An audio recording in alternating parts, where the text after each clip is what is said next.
اعوذ باللہ من الشیطان الرجیم بسم اللہ الرحمن الرحیم۔ آج ہم وظیفہ لے کر حاضر ہوئے ہیں۔ جو شخص اس سورہ کو پڑھے گا اس کی روزی میں وسعت آئے گی اور اس طرح سے رزق آئے گا جس طرح بارش آتی ہے، اس طرح اس کے گھر میں پیسہ آئے گا، رزق آئے گا، پریشانیاں دور ہو جائیں گی، خوشیاں ہی خوشیاں ہوں گی۔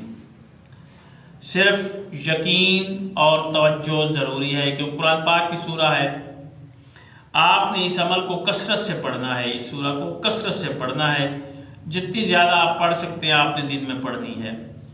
بسم اللہ الرحمن الرحیم، قل اعوذ برب الفلق، یہ والی سورہ مکمل یہ آپ نے پڑھنی ہے مکمل سورت قل اعوذ برب الفلق، من شر ما خلق ومن شر غاسق اذا وقب ومن شر النفاثات فی العقد ومن شر حاسد اذا حسد۔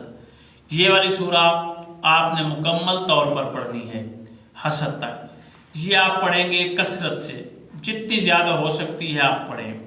انشاءاللہ تعالی آپ پر رزق اس طرح آئے گا جس طرح بارش کے قطرے زمین پر گرتے ہیں، رزق بھی آپ کے گھر میں اسی طرح آئے گا۔ یہ عمل کریں، اللہ تعالیٰ آپ کو کامیابی دے گا۔ اللہ حافظ۔